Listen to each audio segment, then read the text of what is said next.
एक गांव था, नाम था ढोलकपुर। बड़ा ही शांत और सुंदर गांव था। लोग हमेशा खुशी से झूमते थे क्योंकि उस गांव में रहता था महाराज रायस्टार, जो अपने गांव के लिए एक शेर था जो कभी अपने लोगों के साथ गलत होने नहीं देता था। लेकिन उस गांव में छुपा था एक डरावना राज, एक राज जो सबके दिल में था पर जुबान पे नहीं।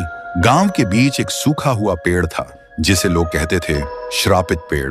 ना कोई उसके पास जाता, ना कोई उससे आंख मिलाता। हर पूर्णिमा के अगले दिन उस पेड़ के नीचे एक लाश मिलती थी।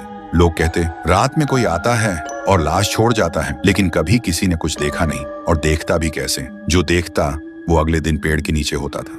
एक दिन रायस्टार ने ठान लिया, बस अब और नहीं, इस राज का अंत मैं ही करूंगा, क्योंकि ढोलकपुर का नाम मिट्टी में मिल रहा था। फिर एक पूर्णिमा की रात रायस्टार चुपके से जाकर पेड़ के पास बैठ गया। रात के 2 बजे एक आवाज आई, थुंग थुंग थुंग थुंग थुंग थुंग थुंग थुंग थुंग सहूर।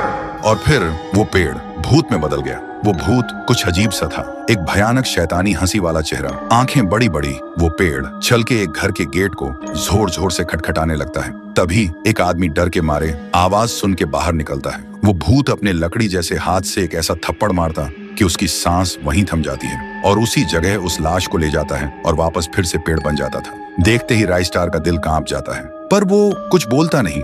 सुबह लोग भीड़ में जमा हुए और रायस्टार ने पहली बार उस पेड़ से बात करने की कोशिश की। पेड़ के अंदर से एक आवाज निकली, क्या तुम सब भूल गए मुझे? रायस्टार बोलता है, तू कौन है? पेड़ बोलता है, मैं हूँ ठुन ठुन ठुन साहुर। एक वक्त था जब मैं भी इस गांव का एक प्यारा सा बच्चा था, लेकिन 100 साल पहले मुझे इसी पेड़ से रस्सी बांधकर उल्टा लटका दिया गया, गांव वालों की आंखों के सामने, और मेरी मौत को तमाशा बना दिया गया, सिर्फ इसलिए क्योंकि मैंने एक राज देख लिया था जो लोग छुपाना चाहते थे।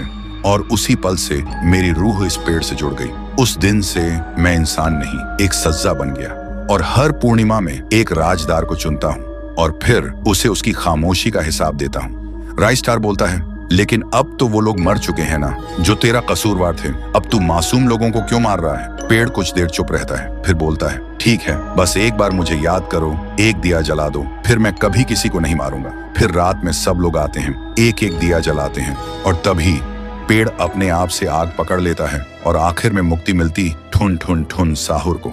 उस दिन के बाद गांव में कभी कोई लाश नहीं मिली। हर पूर्णिमा में लोग एक दिया जलाकर उसकी यादों को जिंदा रखते हैं, क्योंकि अगर भूल गए तो सपने में एक आवाज सुनाई देती थी, थुंग थुंग थुंग थुंग थुंग थुंग थुंग थुंग थुंग सहूर।